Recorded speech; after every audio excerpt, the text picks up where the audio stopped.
Magandang araw mga kaibigan. Bigyan natin ng reaction, opinion itong post ng News That Matters. So, pahayag ito ni ex-Senator Bong Revilla.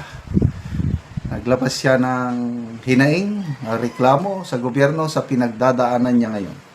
Sabi niya, nakakalungkot po, parang wala yata due process. Ramon Bong Revilla Jr. Naglabas ng pahayag si dating Senator Bong Revilla sa pamamagitan ng Facebook Live. Kasunod ng inilabas na warrant of arrest ng Sandigan Bayan 3rd Division, kaugnay ng kasong malversation of public funds through falsification of public documents. Okay. Napag-alaman natin na magkahiwalay, dalawang kaso ang naisampa kay ex-Senator Bong Revilla. Ang isa yung graft and corruption, nakapagpiyansa 90,000 na piyansa doon sa graft and corruption. I think 4th Division sa Sandigan Bayan. Itong mas mabigat na kaso, malversation of public funds through the falsification of public documents. Hawak ito ng 3rd Division. Non-bailable.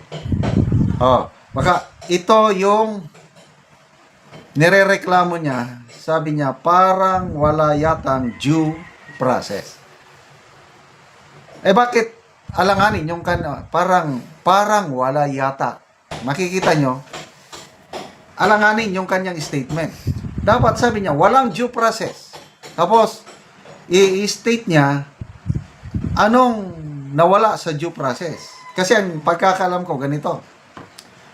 Ang korte, bago mag-issue ng warrant of arrest, titignan niya yung nangyari sa baba. Ibig sabihin dito sa ombudsman. Nagkaroon ba ng preliminary investigation? Yun ang due process. Ang una dyan, i-file yung reklamo sa ombudsman. So, ang due process, isusubpuena itong inakusahan, Senator Bong Revilla, at magsasubmit siya ng counter affidavit. Ang alam ko niyan, dalawang round yan. Nagreklamo ICI o ang DPWH, sila nag-file ng reklamo sa ombudsman. So, subpuena, ang due process ganito. Pagkatanggap ng subpoena, mag-submit ng counter affidavit itong kampo ni ex-Senator Bong Revilla. Yung counter affidavit niya, furnish ang DPWH or ICI, magsasubmit ng reply. Pag-submit ng reply, ang kampo ni ex-Senator Revilla, magsasubmit na naman ng counter reply. And then, ang ombudsman, i-assess niya na kung may probable cause o wala. Pag nakita ng ombudsman na may probable cause, yun, nagsampa na siya ng kaso sa Sandigan Bayan. Itong arrest warrant, bago ang korte mag-issue ng arrest warrant, titignan niya muna yung nangyari kung may due process. I don't believe na mag-issue ng warrant of arrest yung Sandigan Bayan kung hindi nasunod ang due process sa ombudsman. So itong warrant of arrest is still a part of due process. Problema nga lang, dahil non-bailable, kulong siya. So habang doon na, ang next na dyan is arraignment na tinatawag. Yung bang you plead guilty or not guilty. Yan ang arraignment. Pag sinabi na guilty, yun, mapapadali na yun. Pag nagsabi ang akusado na guilty, I plead guilty, wala ng trial, ang judge magbibigay na ng hatol, kaya lang mas mababa ang hatol kasi nag-plead guilty. Kaya lang karamihan yan sa due process, not guilty. Kaya dahil not guilty, tuloy ang trial. Iseset na ngayon ng yung mga hearing. Ganyan ang due process. So, hindi ako naniniwala na walang due process dito sa nangyari kay ah, ex-senator Revilla. Okay, tingnan natin ang people who reacted.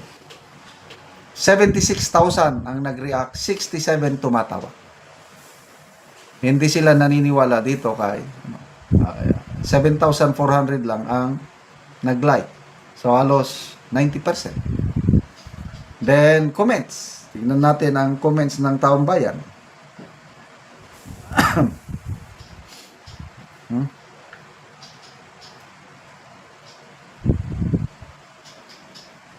Oh, sabi dito, what's happening to you right now is part of due process. Correct.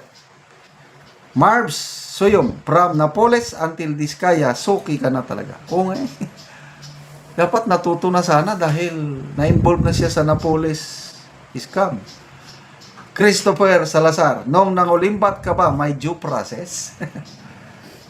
Ernest Ligon, may warrant of arrest nga eh, which is part of the due process.